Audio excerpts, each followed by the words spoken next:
পরে আমি কান্দে কান্দে উত্তেজনা হয়ে গেছি দিকা পুলিশ আমারে হসপিটাল পাঠাইছে। আসসালামু আলাইকুম সবাইকে, আশা করি সবাই ভালো আছেন।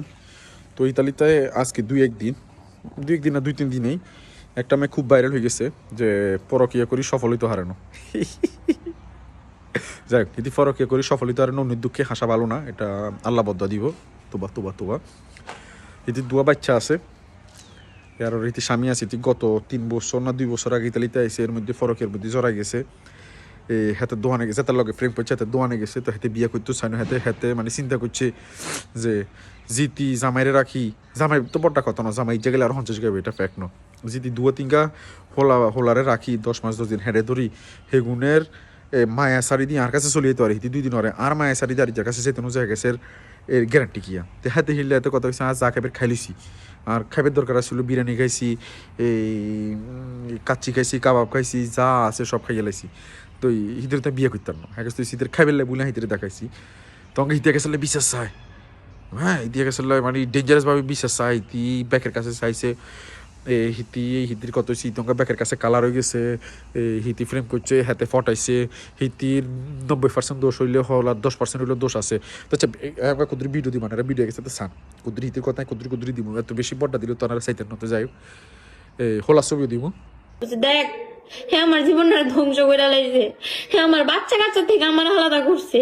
হ্যাঁ আমার স্বামীর থেকে ভুল প্রবণতা দিয়া হ্যাঁ আমার স্বামীর থেকে আলাদা করছে। আমার এত সুন্দর সংসার হ্যাঁ ভাঙছে। হ্যাঁ লেগা হ্যাঁ আমার কাছে বিয়া করবো, হ্যাঁ লেগা এই পর্যন্ত আমি আইছি। হ্যাঁ আমার অর্ধেক রাস্তা এমনি আমার ছাইরা তুই আমার বিয়ার প্রবণতা দেখায় আমার ধ্বংস করে গেছে গা। এই লেগে আমি হাত ধোয়ানো হয়েছি, হ্যাঁ জিগাইবার লেগে হ্যাঁ পাওয়া ধরে বই নিছি, পাওয়া ধরে হাতে আমার ছাড়া তারা না। পরে আমি কান্দে কান্দে উত্তেজনা হয়ে গেছি দিকা পুলিশ আমারে হসপিটাল পাঠাইছে। হসপিটাল থেকে আমি আবার হসপিটাল থেকে চেক আপ করছে, ঠিক হয়ে গেছি দিকা আয়সা পড়ছি বাসায় এসে পড়ছি। পরে আমি আর ওইদিকে গেছি না। আমি নসন্দির একটা মানুষের কাছে আমি ফোন দিয়েছি, ফোন দিয়া আমি এটা বিচার চাইছি। আমি বিবাহিত, আচ্ছা মানছি আমার দোষ, আমার 90% দোষ। হ্যাঁ কে আইসে হ্যার কাছে তো আমি গেছি না। হ্যাঁ আমার সুযোগে সৎ ব্যবহার করছে। ভিডিও দেখছেন নি? হ্যাঁ, তো আর কত হয়েছে এই যে মাইয়ারা ফরকিয়া করে, এগুলো কি বুঝি ফরকিয়া করে? হ্যাঁ এটাই বুঝি না।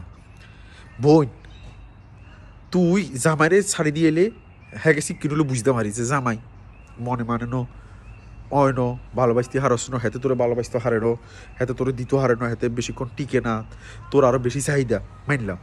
কিন্তু তুই হেতেরে খাই, হেতের লগে থাকি, হেতের লগে বাসর করি, হেতের লগে তুই হোলা মাইন যাওয়াই আর ইজার কাছে যাইবি। হ্যাঁ তো ব্যাকের কাছে ভালো লাগে, পাবির করে খাইতে কারা ভালো না লাগে, ব্যাকের ভালো লাগে, কিন্তু এর বিয়ে করতে ভালো লাগে না। একে তোরা বুঝোস না কি না, এটাই বুঝি না। এটা তোরা কিনলেই বুঝোস না। তুই যে মাইয়া, খালি তুই নস, মানে যেগুন তোর মতো যে মাইয়া দুয়া হোলা মাইয়া রাখি, সেগুনের মায়া ত্যাগ করি আর নিজের কাছে যাইতে গিয়েও হারস, তুই হাতের সারি দিয়ে যাইতে গেছে গ্যারান্টি আছে? হ্যাঁ তোরা কোন বুঝি ফরকিয়া করস? আমি বুঝি না। ফরকিয়া করবে তো একটা লিমিট থাকে, একটা লেভেল থাকে, সিস্টেমাই করবি। কিন্তু একে মনে রাখিস হোলারা আর এই যে জিনিস খাইতে ভালো হয় কিছুদিন, কিন্তু হিয়ারে যখন ফিক্সড খাইতে হইব সেই সময় কোনো হলাই যায়। এটাই দুইজনের নিয়ম, একে সকল সময় ঘটে গেছে ফার্স্ট। আর যে গুণে ভরে আনেন ইতালিতে, শুধু ইতালিতে না, দেশের বাইরে যে কোনো দেশে জিএনএ লই যান, ইউরোপ আমেরিকা জিএনএ লই যান, খুবই সাবধান। হ্যাঁ খুবই সাবধান। আপনারা যে ঠুস ঠাস করি ইয়া ভাই ইয়া মামা ইয়া চাচাই ঘরে লই চলি ইয়েন সিঙ্গেলা গলরে ইয়ার হোগা মারা খান, ইয়ার কাইনলে তো আল্লাহ হইতো না। আইন বেনিয়েছে যেগুন বিয়েটা, যেগুলোর 2-3 হোলা মাইয়া আছে, যেগুনের ফ্রেম করবেন বয়স গেছে গই, সেগুলোর লোক বন্ধুত্ব করবেন, সেগুনের বাসাতে আনবেন, দাওয়াত করে খাওয়াবেন, আর নয় এগুলোর বাসা যে খাইয়েবেন। জোয়ান হোলা সিঙ্গেল হোলা হেতরে আনি বিয়া আনের ভাই ব্রাদার লাগে হইতো না। তো যাই হোক, আনারা কমেন্টে জানাইবেন আনার গো মতামত। হিতি কত খারাপের খারাপ, হিতি চিন্তা করেন। হিতি ঘরের খানা খাইছে, হিতি রেস্টুরেন্টের খানা খাইছে, আবার রেস্টুরেন্টের খানা হিতি বিচারও চায়। শালার বেডি, কিচ্ছু কইলাম না।